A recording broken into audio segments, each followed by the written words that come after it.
This is my camera bag. For a local shoot, I would keep my camera in this bag instead of in my larger bag. I have my camera body up here on the top. I am currently shooting on a 7D, so this is a Canon 7D. Because most of the stuff that I shoot is documentary style, run and gun shooting, I prefer using zoom lenses to prime lenses because you often don't have time to swap out lenses. So it just gives you that much more flexibility to react on the fly to what you're shooting. So I have my lenses and my batteries in the back here. I usually shoot with this Canon, which is a 17 to 40 millimeter zoom lens. Pretty wide angle, so it lets you get a wide field of view, which is super helpful, especially if you're shooting in smaller spaces. It can make it feel a little bit less claustrophobic. This just pops on there. Also in my bag, I've got a couple other lenses. I have my, as far as prime lenses go, I have this 50 millimeter Zeiss lens that I absolutely love, but this is more, I end up using this more for like my portrait photography rather than for shooting video. It's a little bit more high maintenance than a zoom lens with an autofocus feature. In my bag, I also keep my card reader so that I can plug that into my laptop and dump footage as I go.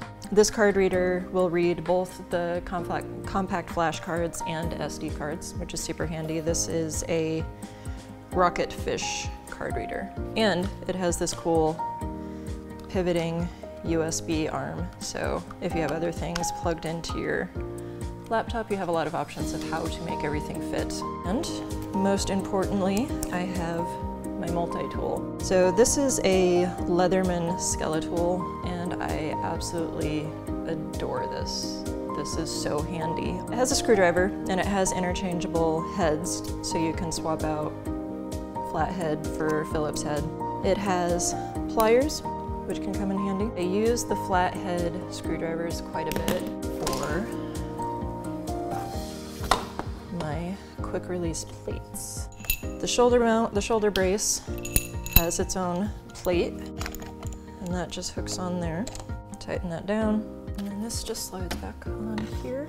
And then you have your little knob here on the side that locks that into place. You tighten that down and your camera won't go anywhere. This shoulder brace gives you a lot of options of cold shoe attachments for attaching your different bits and pieces. And also has this arm here that will let you attach a monitor.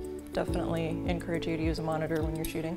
But this back plate is also weighted to help you balance it, so that the weight is behind you instead of in your arms, which makes it a lot easier to shoot with this for a long day. So you can add a camera mounted light up here, you can add your camera monitor on the arm if you want, so it's here in front of your face. All over the body of the shoulder rig, you have threaded holes that you can mount all kinds of extra gear. All right, so that is the basic overview of my favorite gear that I always take with me on shoots, especially smaller documentary style shoots or shoots where I am the entire crew. If you have any questions about gear, the gear that I talked about here, any gear recommendations for your specific shoots that you're looking to do, feel free to leave comments here on the YouTube channel or ask us over on our Facebook page, and the link to that will also be down in the description box. So, yeah. Always so exciting to talk about gear. Oh my God.